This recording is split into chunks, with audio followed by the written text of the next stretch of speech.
Olá, prezado professor, seja bem-vindo a mais uma pré-aula da Escola Bíblica Dominical. Meu nome é Márcio Wexler e falo da Assembleia de Deus de Blumenau. Vamos hoje dar continuidade à nossa lição da classe de jovens, que tem como tema a revista desse trimestre, O Cuidado de Deus com o Corpo de Cristo. E falaremos hoje sobre a lição de número 5, cujo título é O Caráter da Pregação de Paulo. Primeiramente, eu já quero ler aqui a síntese dessa lição, que diz o seguinte: o poder da pregação não está no conhecimento secular ou no desempenho da oratória, mas na fidelidade à mensagem do Evangelho, que pode transformar a vida de todo aquele que crê. Bom, a pregação de Paulo consistia nisso, né? Apesar de ele ser uma pessoa que tinha um conhecimento secular muito grande, né?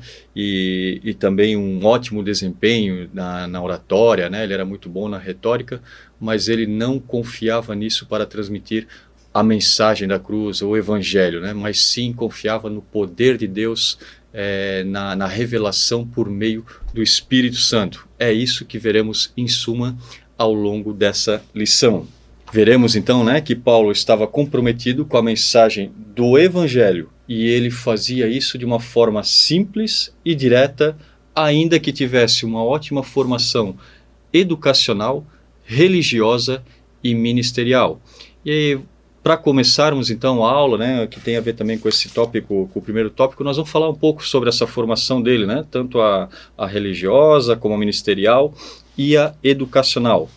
Comecemos então pela formação religiosa de Paulo.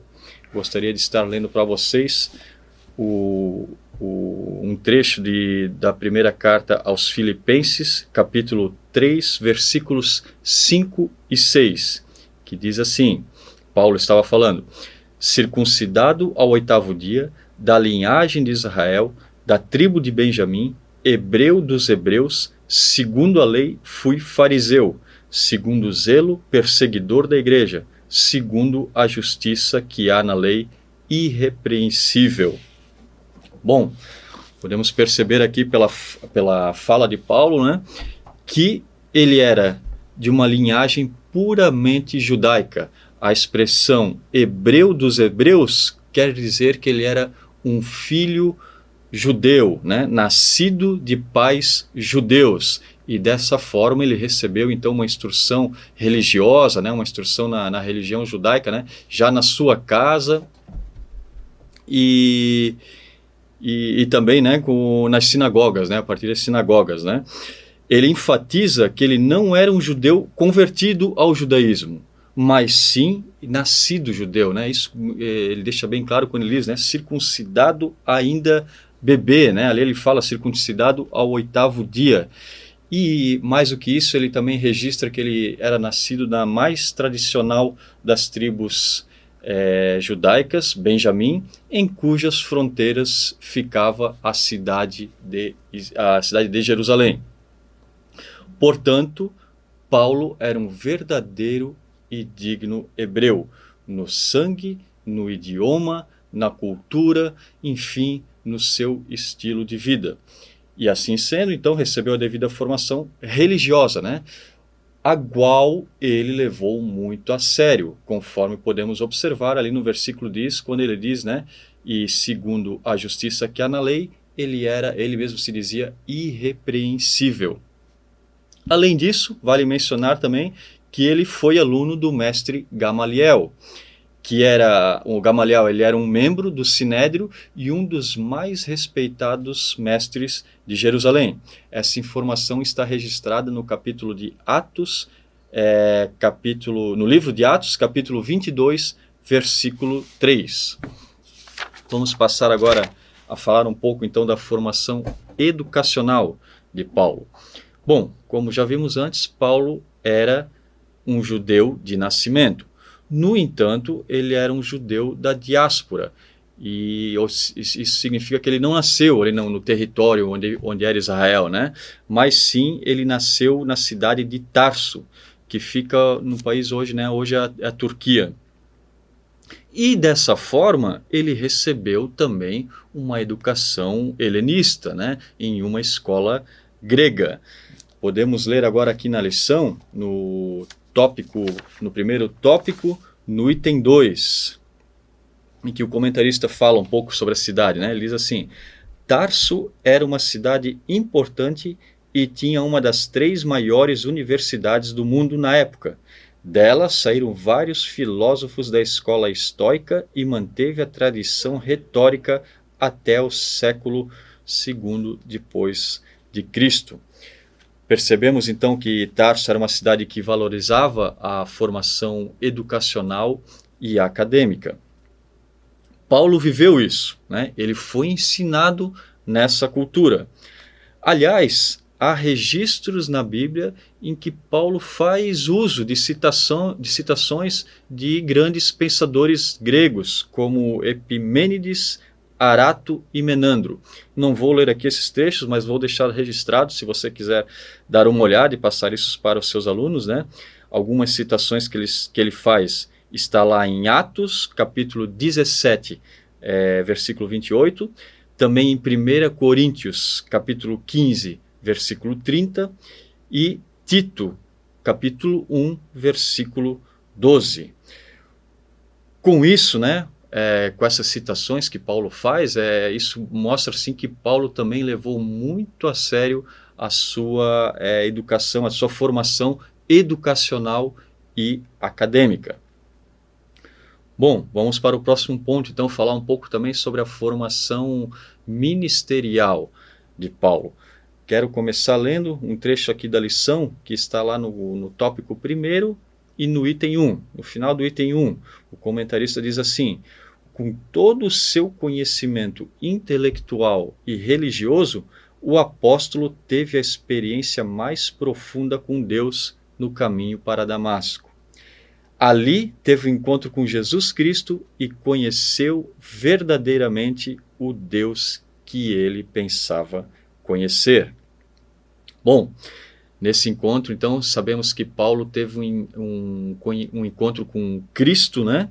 E conheceu a Cristo por experiência própria, conheceu a Cristo pessoalmente, né? E isso transformou o seu conjunto de valores e a visão que Paulo tinha de si mesmo e do mundo. Podemos perceber isso, de novo, na carta de Filipenses, na continuidade daquele trecho que nós lemos antes. Vamos ler agora, no capítulo 3 de Filipenses, então, os versículos 7 e 8, em que ele diz assim: mas o que para mim era ganho, reputei-o perda por Cristo.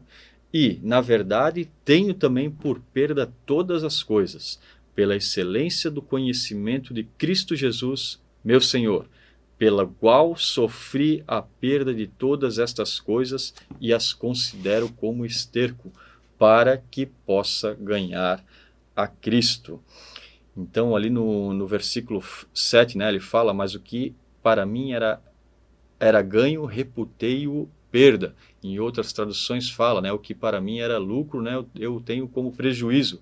O que ele está falando disso? O que era lucro para ele? Justamente todos aqueles títulos que ele falou, que nós comentamos antes, né, que estão ali nos versículos 5 e 6, né, que ele era da linhagem de Israel, que ele era hebreu dos hebreus, que ele era da tribo de Benjamim, que segundo a lei, né, a justiça que há na lei, ele era irrepreensível. Só que quando ele teve um encontro com Jesus e conheceu ele pessoalmente, por experiência própria, todos aqueles títulos, tudo aquilo que ele era antes, ele viu, tudo que antes ele tratava como lucro, né? Ele tratou aquilo lá como prejuízo, né? Mais do que isso, ele chega a usar a palavra esterco. Ele diz assim: aquilo lá não valia nada, né? Depois, ou ali no início do versículo 8, ele fala por perda todas as coisas. Tem traduções que falam uma completa perda, né? Ou seja, ele considerou assim: olha, depois que eu conhecia Cristo, né, todos esses títulos aí de nada valem, né? Como é que eu escrevi aqui? Eu disse assim: mais do que isso, ou seja, para ele de nada valia toda a sua formação anterior comparada à excelência de conhecer a Cristo. Está ali no versículo 8, né? Também, e na verdade tenho também por perda todas as coisas pela excelência do conhecimento de Cristo Jesus, meu Senhor. Bom, a partir desse encontro com Jesus, então, é que se iniciou a formação ministerial cristã de Paulo, a qual encontra-se resumidamente escrita ali na lição, né, no item 2 do tópico 1. Então ele fala, né, resumidamente, mas explica bem ali o comentarista, dizendo então que ele se converteu em Damasco, depois ele foi para o deserto da Arábia, onde ficou por cerca de 3 anos, voltou para Damasco, depois subiu para Jerusalém, né, esteve lá na companhia dos apóstolos. Enfim, ali está bem resumido essa formação ministerial dele. E eu quero finalizar essa primeira parte falando ali a frase que o comentarista diz no final do item 2, que diz assim: o apóstolo não era um aventureiro, ele teve um longo processo de capacitação antes de assumir maiores responsabilidades no ministério. Ou seja, sabemos que Paulo, né, que fez aquelas 3 viagens missionárias, né, ao longo do território ali do Império Romano, né, que fundou tantas igrejas, né, que foi um homem que fez a diferença, né, da propagação do Evangelho no mundo. Percebemos assim que ele não era nenhum aventureiro, que ele não caiu de paraquedas e começou a fazer isso do nada, né? Ele tinha uma boa capacitação, né, uma boa formação religiosa, educacional, né, e também ministerial. Bom, dito isso, vamos então para o segundo tópico da lição, que diz assim: a confiança de Paulo não estava em seu intelecto.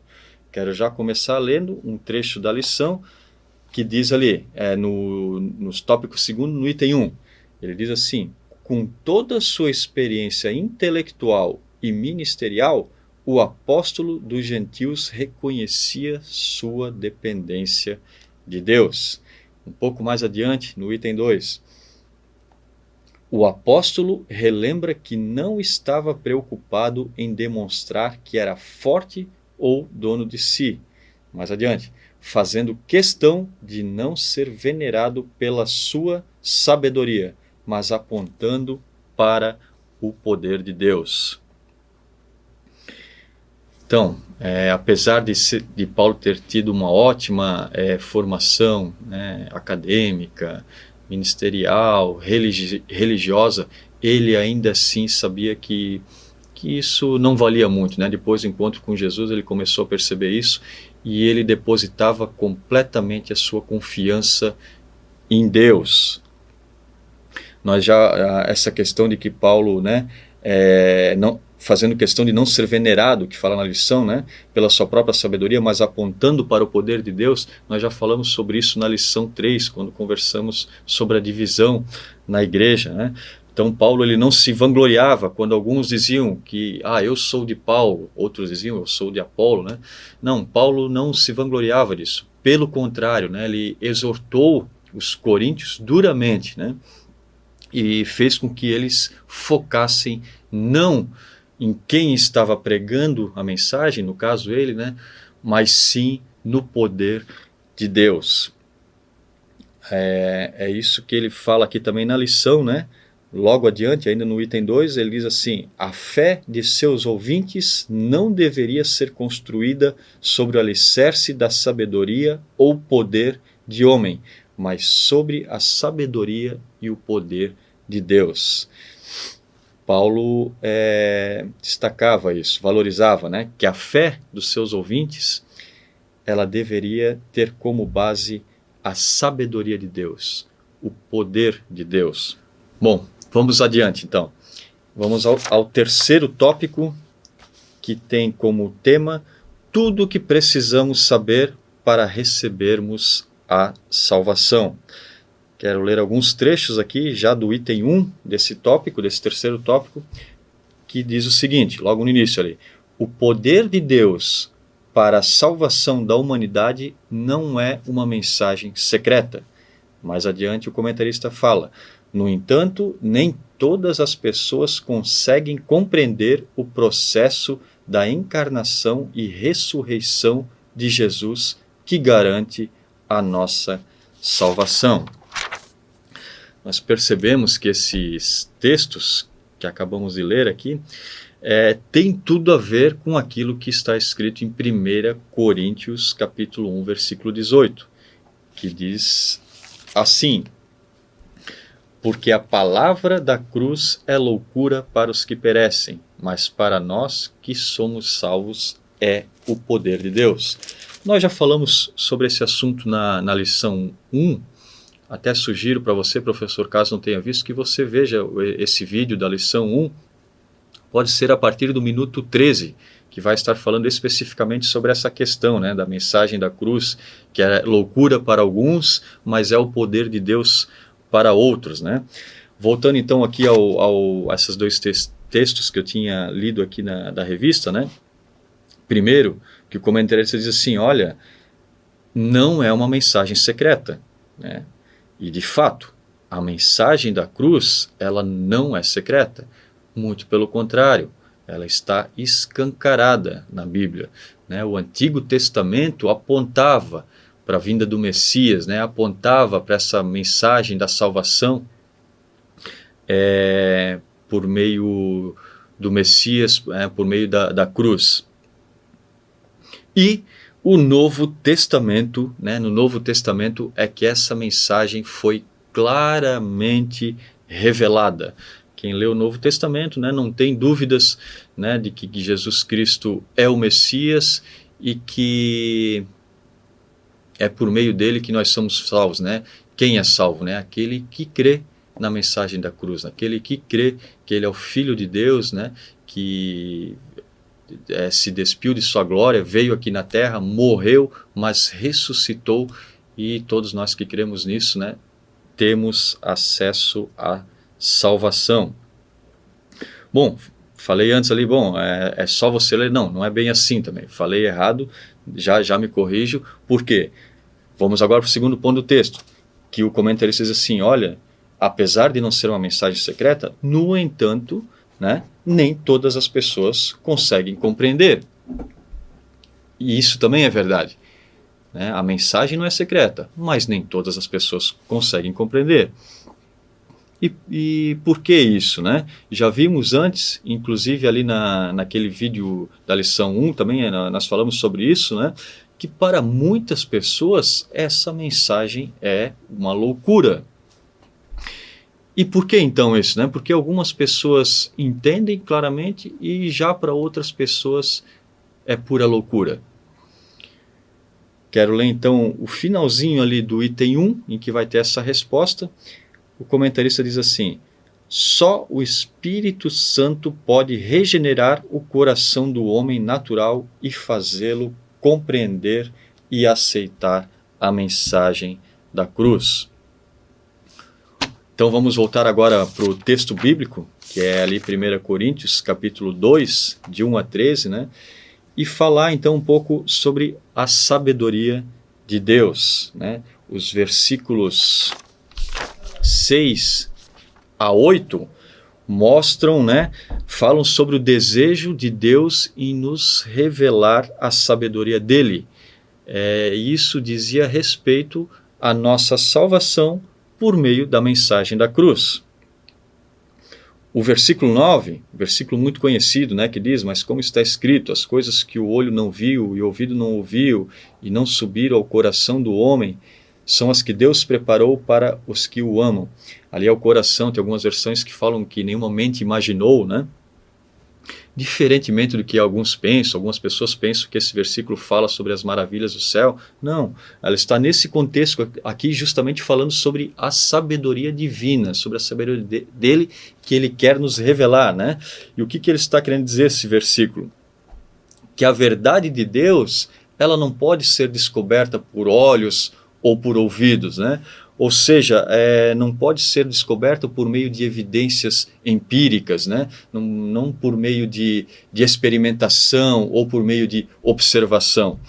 E também a verdade de Deus, ela não é entendida pela mente humana. você não consegue entender ela a partir de conclusões lógicas, de conclusões racionais. Mas então, como que nós entendemos, né, a sabedoria de Deus, né, que diz respeito à nossa salvação por meio da mensagem da cruz? Bom, a resposta então está no versículo logo a seguir, que é o versículo 10, em que ele diz: mas Deus nos revelou pelo seu Espírito. Ou seja, essa é a coisa que Deus tinha preparado, né, para aqueles que o amam, né? É o Espírito, né? E quem tem o Espírito tem a revelação, tem o entendimento da verdade de Deus, da sabedoria de Deus, e consequentemente, né, da nossa salvação, a certeza da nossa salvação por meio, né, da crença de que Jesus é o Messias, que ele morreu por nós, morreu e ressuscitou, né? Claro. Ou seja, lendo então esse trecho todo, né, culminando ali no versículo 10, nós entendemos que só por meio do Espírito Santo é que conseguimos entender a mensagem da cruz, a verdade que salva. Os versículos seguintes, então, ali do texto bíblico, Paulo faz uma separação, né, do homem natural com o homem espiritual, né? O homem natural, aquele que não tem o Espírito Santo, e o homem espiritual, aquele que sim, que tem o Espírito e consegue discernir as coisas. Gostaria de ler para vocês os versículos 14 e 15, que fala bem da diferença, né, entre um e o outro. Diz assim: ora, o homem natural não compreende as coisas do Espírito de Deus, porque lhe parecem loucura, e não pode entendê-las, porque elas se discernem espiritualmente. Mas o que é espiritual discerne bem tudo, e ele de ninguém é discernido. Bom, resumindo então, para estarmos conectados com a sabedoria de Deus, é necessário termos o Espírito Santo. O Espírito Santo em nós, né, nos abre a visão ao nos conceder o poder do discernimento. Ou seja, o Espírito Santo é que nos dá o discernimento, e com isso a nossa visão é aberta, o nosso entendimento é aberto, e conseguimos entender essa mensagem que para muitos é uma loucura. No entanto, professor, eu creio que é importante você, né, finalizar a sua aula, ou melhor, centralizar a sua aula no seguinte aspecto, né, que o Espírito Santo ele não age por força. Nós precisamos convidá-lo a fazer parte da nossa vida, né? Precisamos fazer com que o Espírito Santo ele seja um participante das nossas decisões, né? Entregar o controle das nossas vidas a Ele. Porque quanto mais assim fizermos, mais profundamente conheceremos a verdade de Deus. Então é importante, assim, provavelmente a maior parte dos seus alunos já tem o Espírito Santo, pode ser que alguns não tenham, então será uma mensagem até para que eles possam, né, refletir sobre isso, né?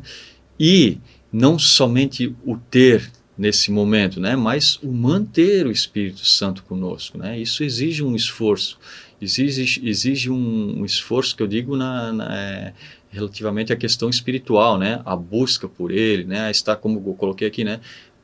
Fazer com que ele seja um participante da nossa vida, né? Não somente um mero participante, mas que a gente dê valor àquilo que ele nos fala, né? Que a gente busque os conselhos dele, mas venha praticar aquilo, né, aquilo que ele nos direciona. Nesse sentido, né?